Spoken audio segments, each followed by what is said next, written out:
Good afternoon, everyone. It's a Turnbuckle Bandwagon. We have a special edition today because the bandwagon's going to get gentrified from a gated community, within a gated community, within a gated community. Giving us this time today, Logan Easton Laroux. Good afternoon, Logan. How are you? I'm good. How are you doing, Matt? As we are in a very interesting and unique time, how within the gated community, how does Logan Easton Laroux keep in shape and keep busy? I bought myself some pretty nice home gym equipment, so that helped. But in Virginia here, gyms have been open for about a month and a half, so Okay. I'm back doing do you remember the last match you had before this all happened? Yes.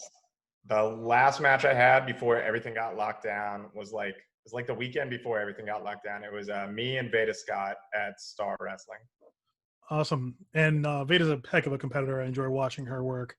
And you've wrestled throughout, kind of the DMV area. For folks who may not know, and I'm in New England, I feel like we're the hotbed here, but your area, the DMV, is blown up. For folks who may not know, kind of explain what that DMV really means, how much area it covers.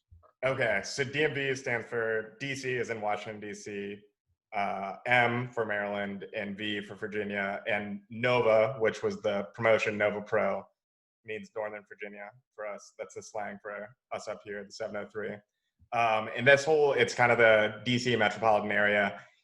We really did not have wrestling for 10-ish years, and before that, I mean, the indie scene in the 2000s, at least around here, was nothing like what it was in Philadelphia or anything. Yeah. But Nova kind of grew a fan base, and I believe AEW picked the Verizon Center to be the first Dynamite taping because whatever their analytics showed that this area is a hotbed for wrestling, should it exist.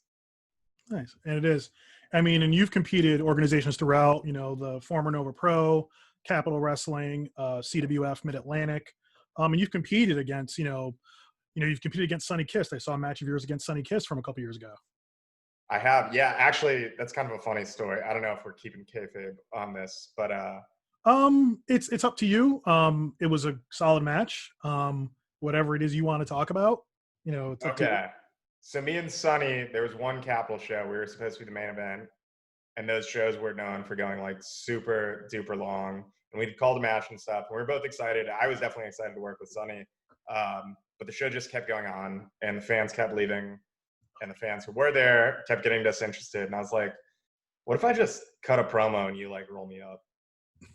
And we like said it as a joke initially. And then as it kept going and kept getting more boring, more tired, we were like, maybe we should really do that.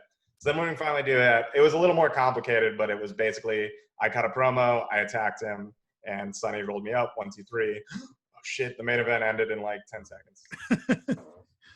It happens. And sometimes in the world of wrestling, when people get, restless, you got to shake it up and you got to change it up. Yeah, definitely. And I came to know you, I like to be surprised. So when I see someone who surprises me, who I don't know what to expect, like seeing you compete in Nova Pro, as a fan, I was blown away. I was like, I kind of knew who you were from some other stuff you had done before, but seeing the champion of the 1% and how that all grew, how people just kind of, I don't know if they gravitated to it, would you say, but they seemed to enjoy what you were doing. Yeah, I definitely think as a wrestler, I came into my own through Nova Pro and CWF, but Nova Pro especially was kind of my home promotion. And I think as a wrestler, as a character, evolved through my time there, and the audience was totally along with me for the ride, which always helps. And I love one of your things is that professional wrestling should be for gentlemen. Yes, it is a sport for gentlemen and kings. Gotcha. And speaking of kings, someone you've worked with, competed with, Eddie Kingston, showing up on AEW. For you, as someone who's worked with him, what was your feeling and reaction when he walked out with the microphone in his hand to get in Cody's face? I've enjoyed a lot of AEW, but I think for me that was, if not number one, that was very close to the number one moment. I think just as a wrestling fan, period. I loved Orange Cassidy Jericho from a few weeks ago as well, and they've been doing great things. I've known Hangman Page for a little while. He's another Virginia guy. But seeing Eddie Kingston really being Eddie Kingston and the different energy and the different skill set that he brings to the table, I think was incredible last week. That was must-see TV as far as I'm concerned. Yeah, it was great. And Now this week, and tying this kind of in with you as a wrestler, Warhorse is getting a shot, but he seems to be, I don't know, maybe taking his eye off the ball in the independent wrestling championship. Do you have any designs on that IWTV title? All I'm saying, I still have a contendership that is valid according to Jerry Powerbomb TV.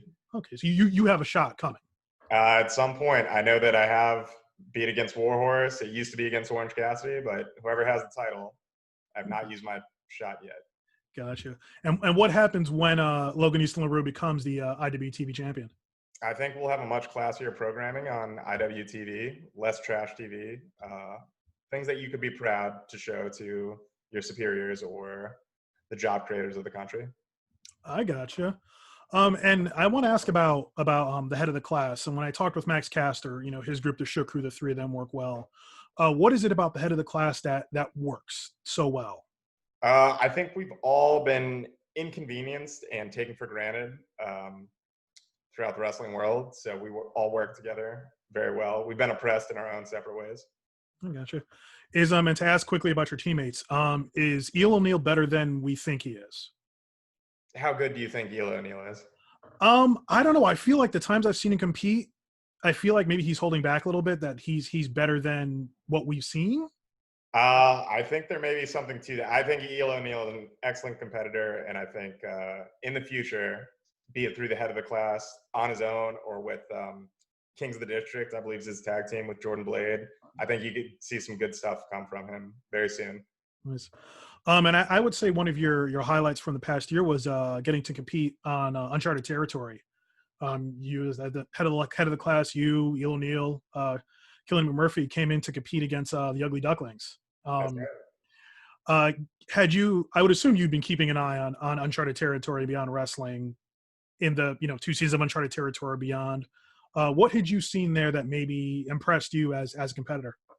There was a guy named Blank who was on Uncharted Territory the first season. I was a big fan of. Same with Still Life with Apricots and Pears. I think it's pretty awesome in this day and age that we could have a weekly live independent wrestling show on top of everything else, because as far as wrestling, independent wrestling is definitely a different flavor than what we see on TV, even with all those companies that have their own flavors. I think there's something gritty and exciting about independent wrestling, and like the lack of polish a lot of times can be part of its charm, and I think part of the appeal too. It's like seeing a punk rock band versus seeing U2, I don't know, for lack of a better band. Like a small show at like some band you never heard of versus going to like a U2 or like a more established band. The production value is a little slicker. Things flow a little easier. I think the emotion though, like in Uncharted Territory especially, like the emotion is there. It's a lot of guys who really, they want to be seen. They want to become the next U2 or the next WWE, AEW person.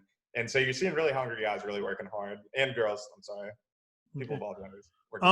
And in appearances there, when you've worked there, and I asked this of everyone who's worked there who I've talked to so far, what's it like to walk out to that ring with the fans all up around the ring?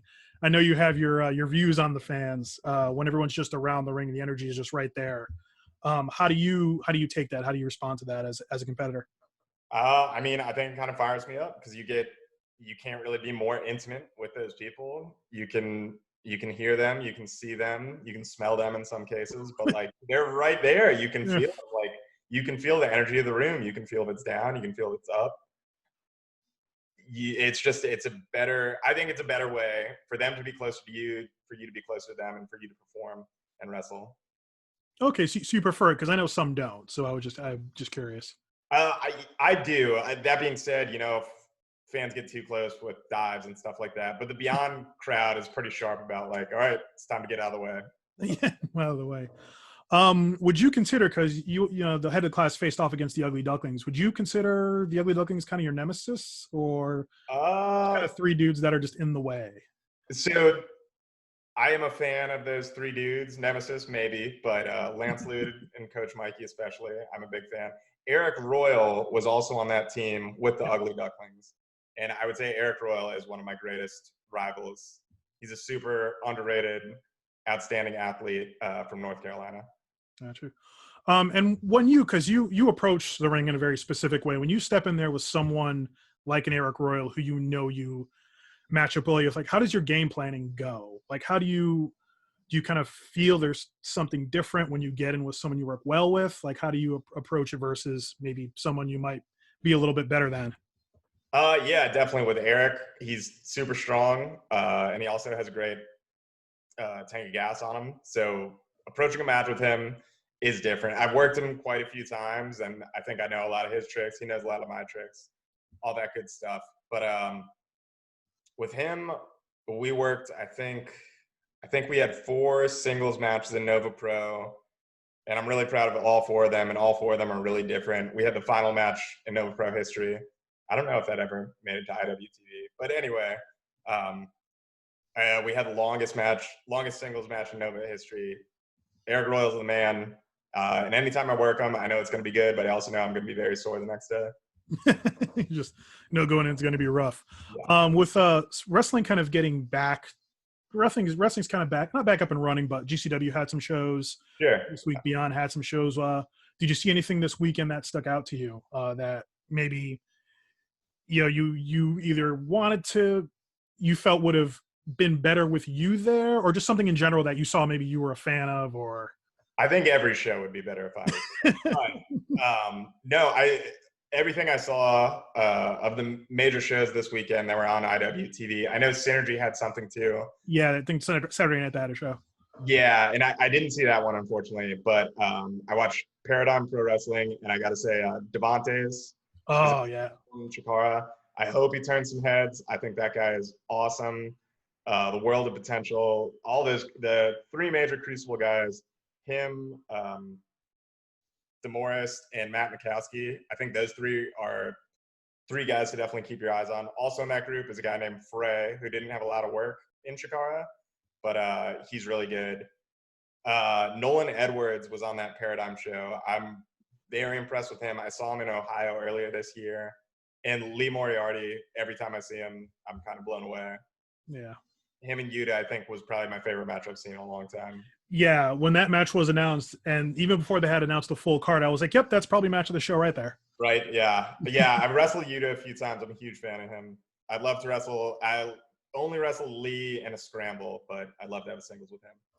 Nice. And I think Beyond would be much better off if you were there a bit more on the regular basis. I think you getting into something like the Discovery Gauntlet or going up against we got plenty of folks up in New England who you match up well with, who I'd like to see just as a fan. I appreciate that. I mean, with the world, like you said, the world is kind of in a state of flux, might be coming back. Some areas looks like maybe it's not. Hopefully that becomes a reality. Yeah, because I think the Beyond crowd, you versus like Christian Casanova, yeah, you versus Holiday, you versus like I think JT Dunn, that would be a great matchup. I think you both have a very similar approach to professional wrestling and how you see it. And I wanted to and quick shout out Devontae's the Heavy Hitter show. If you haven't seen it, check that out. He had a great match, and Devontae's is a standout. Check him out. I want to ask just like a little bit about your training. You've been wrestling since 2010. What are some things as you came up through training? What do you wish you knew now that you knew then as like a young wrestler training and trying to, get yourself going as a professional wrestler? So I trained at a place called Kaida Pro, which now in my class were Mia Yim and Nyla Rose. And this was a place in Virginia, and it was very much of kind of an older Southern style mindset. And I wish if I could go back now. I had great trainers, John Kerman, Bobby Shields. But the guy that ran the school and kind of the general flavor of the school was a lot more like do less, work the crowd, that older Southern-ish style. The whole like tell a story, but it really explain what that means. Just say tell a story, which could just mean just be lazy when you show up. But yeah, exactly. You never really get it. It's just like tell a story. Okay, how? And then you get no answer. That's sorry, this is a little sidetrack. I just did some training with Jonathan Gresham, and he was saying, those old guys are always like work a hold, but then they never explain what does that mean. And I think he's an excellent guy to talk to about what actually working a hold means. But if I could give advice to my younger self, especially when I first started, it's like, don't be afraid to try new things. Sometimes try every different style of match. Try to have a fireworks match. Try to have all the spots. Try to tell that story. See if you can get by with one. But I worked a match with Sanjay Dutt after we worked a few times, and he was like, there's no bumping. if you bump, you're doing 10 burpees for each bump you take. And I passed it on to some Chikara guys on one show before. But I think it's a useful skill to have in your back pocket. Just always try new things. And don't be afraid to really show up. Don't be afraid to fuck up. It happens. And you've mentioned Sanjay. Sanjay does an influence for you. He definitely. He seems to have touched a lot of wrestlers out there that are big. What is it? Is he just, he seems to have a handle on how to communicate and how to get across what works and what doesn't? Yeah, I mean, I think that whole class, like you see Alex Shelley, I definitely see on Twitter and in shows, that whole kind of like the golden years of the X Division group. Yeah. I think all those guys just have great minds for wrestling, and they also had that TV knowledge when it was on Spike TV and Impact was more of a major player. But on top of that, they still have the indie knowledge, and they're guys that were like wrestling fans coming up. There's not a lot of guys in that group who are like ex-football players or whatever. So they can really like show us this new group of indie guys, like the way they do it, tricks they use. Sanjay is like the smoothest human being in the entire world. It's like wrestling silk. Those years where when an X Division match was happening, you knew, don't miss it, sit down. You're not sure what you're going to get, because it wasn't all just like flipping and all that stuff. It was like a lot of like fast technical grappling. You're getting everything, and it's going to be great matches from start to finish. For sure.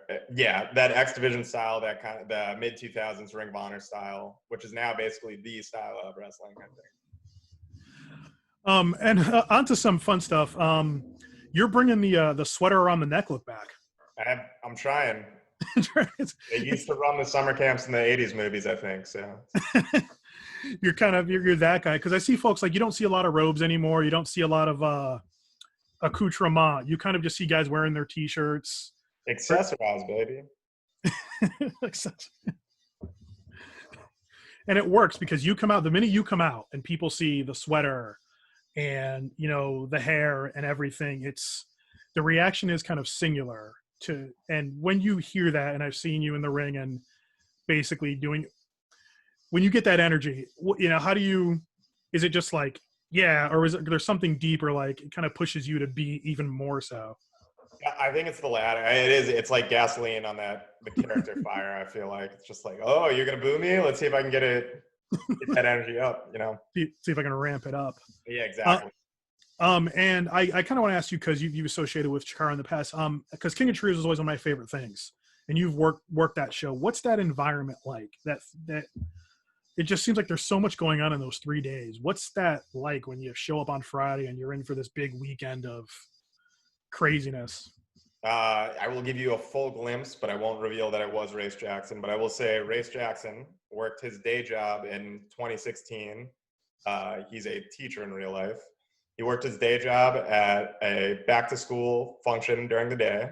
He left immediately to King of Trios 2016 with Hype Rockwell and Ruby Riot, then Heidi Lovelace, against the Sendai girls, Meiko Satomura, Dash Mahiko, and I forget the third. Yeah, she's the one with, fuck, I'm sorry, I can't remember the unicorn. But yeah, so I mean, I was not, but Race Jackson was talking to parents and students, and then wrestling Japanese women who spoke no English right afterwards. And that Friday, that is the hardest I've ever been kicked in the head by Meiko Satomura. Her Pele kick, I immediately lost vision in my right eye. I'm not saying she's unsafe. I am saying she can kick really fucking hard. And young Race Jackson was not prepared for that. So I would say that weekend was kind of a wash as to what the rest of my matches were like and stuff like that. But the energy for trios, it's fun. I mean, it's almost like if you've been to a music festival, like I've been to Firefly Festival. It's kind of like that, but for wrestling, and it's a niche of a niche of a niche, like Chikara. There's like wrestling, independent wrestling, Chikara wrestling, King of Trios culture.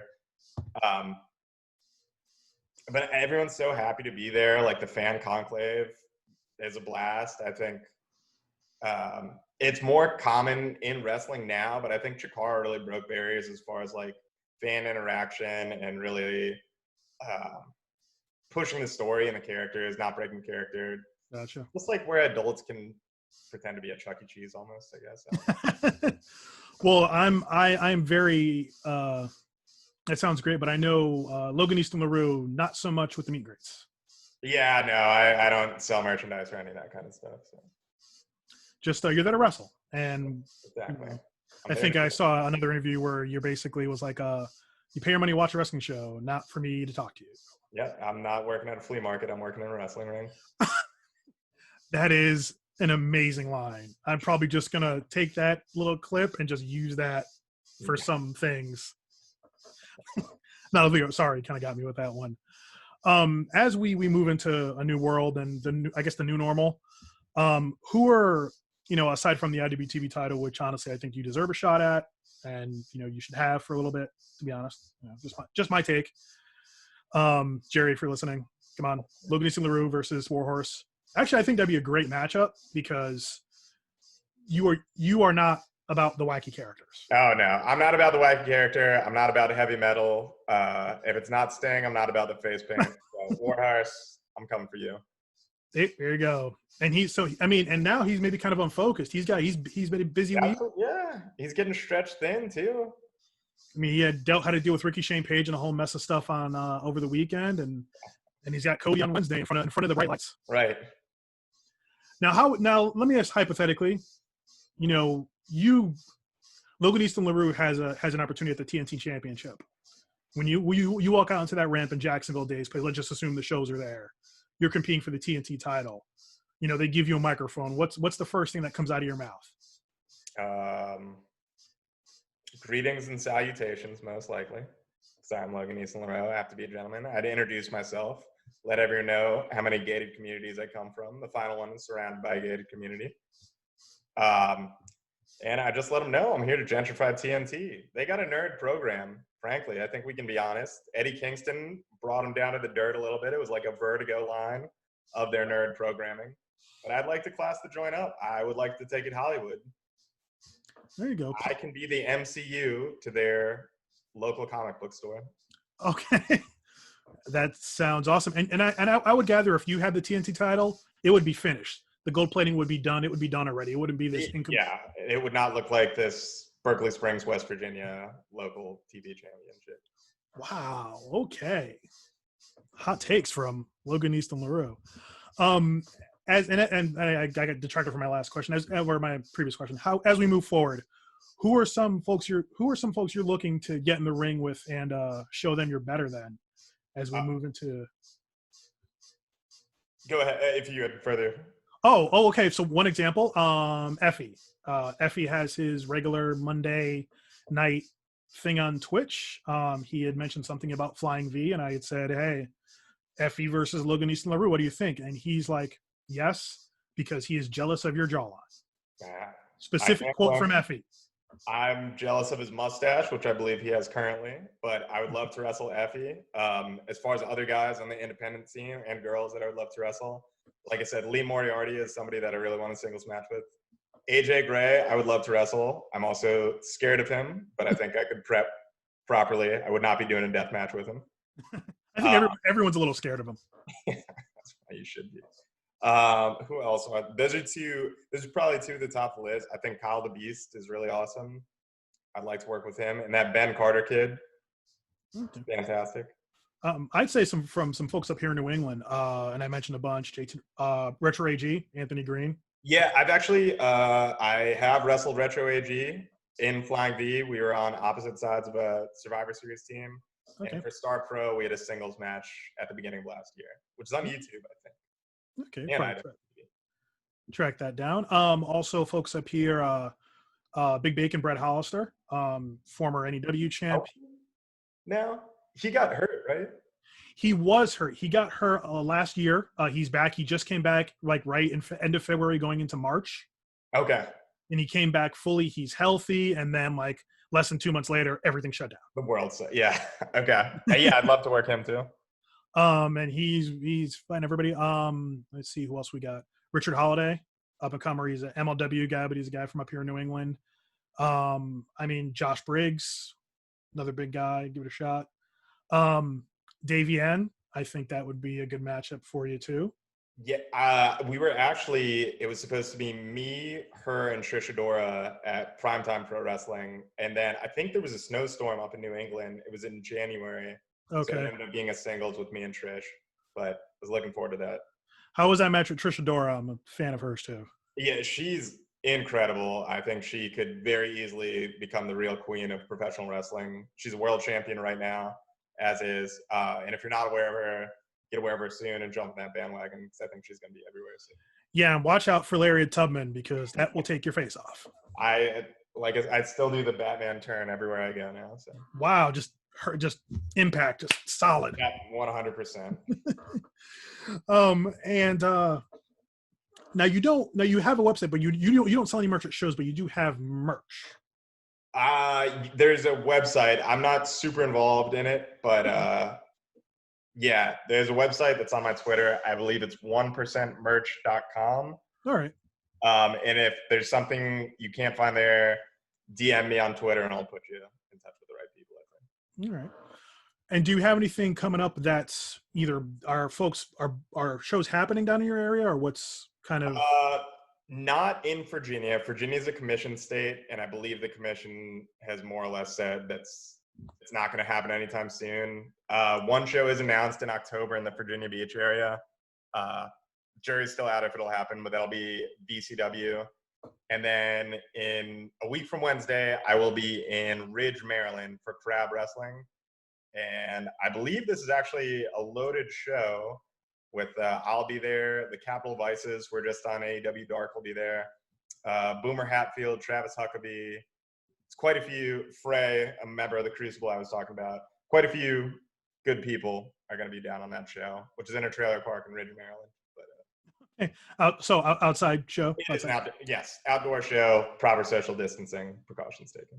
I would presume it being in a trailer park yourself, you will probably be escorted in, hand sanitizer everywhere. Yep, I am there the minimum amount of time it takes me to win a match, and I am out. Roll in, win, maybe tell the people that they're trailer park. Most of them are aware of their poor surroundings, but I did let them know last time. I do, before, actually, somebody else I wanted to mention, I've worked with a ton, but a DMV talent that I think more people should be aware of is the current Crab champion, Isaiah Frazier. If you haven't seen him before, he is a really talented, really good dude. Definitely keep your eye on him. Okay. And before I let you go, and thanks for the time, I wanted to ask about, how the promotions seem to be, pushing a more healthy environment for their fans. Flying V Theater seems to be a big part of that. Black Label Pro in Indiana doing that as well. What is it about Flying V what are the tenets they've stuck to that try and make them a welcome and opening environment for wrestling fans and performers? So Flying V just had a management change, but they have always felt like if there's any issue whatsoever, there's a hierarchy of people to go to. Anything inappropriate, anything that makes you uncomfortable, anything like that. It's a family-friendly environment, both backstage and as a show. And I don't know if there's an official code of conduct, which seems like that's probably going to be the way companies go, which I think is great, and especially wrestling schools, which seems like where a lot of the issues that we saw were happening. Yep. I think code of conduct in writing, it's almost like not just for legality, but hopefully like some of these boneheads are like, oh, it's written down, I guess I shouldn't be a fucking weirdo and a creep. Hopefully things get better. I think this was a long time coming, this speaking out movement, and hopefully we can clean out our closets and everyone can move forward properly. I'm sorry, I don't know if I answered your question, but you did, and I think pretty much what the whole point is for places, for schools, for promotions to get to a place where everyone feels welcome. Yes. That even because there are segments of this wrestling fandom that don't feel comfortable going to shows in certain areas. We don't want that. What we all should want, fans, competitors, is have a place where if you want to go to a show, you go to a show. You feel good about it. That way, so when you pay your money and you sit down and Logan Easton Laroux comes out and tells you that he's better than you and he's a champion of the 1%, that everyone can hear it and that the message gets out to everybody of how good he really is. Yeah, when people going to wrestling shows, you're there to be entertained. I don't think anyone should ever feel uncomfortable or belittled in a way that they didn't feel like they were going to get when they paid their money to go to see the show. And it's a changing thing, and hopefully we can continue to progress. Awesome. Well, thanks so much, Logan. I really appreciate the time. Get this up. We'll have this on YouTube. Everyone out there, thanks for the support. Just getting our little endeavor started. Hopefully, as we get back to a new normal, we see Logan up here in New England more. You'll see him on places like Flying V and upcoming shows, which will be on various platforms. And he's a great social media follow. Logan, promote your social media, whatever you got out there. It is Logan Laroux, LOGAN LAROUX. And that Twitter is the main place I am. My Instagram is Waitl, WAITLEL, if you want to check that out. Gotcha. Logan, thanks so much. All right. Thanks, Matt.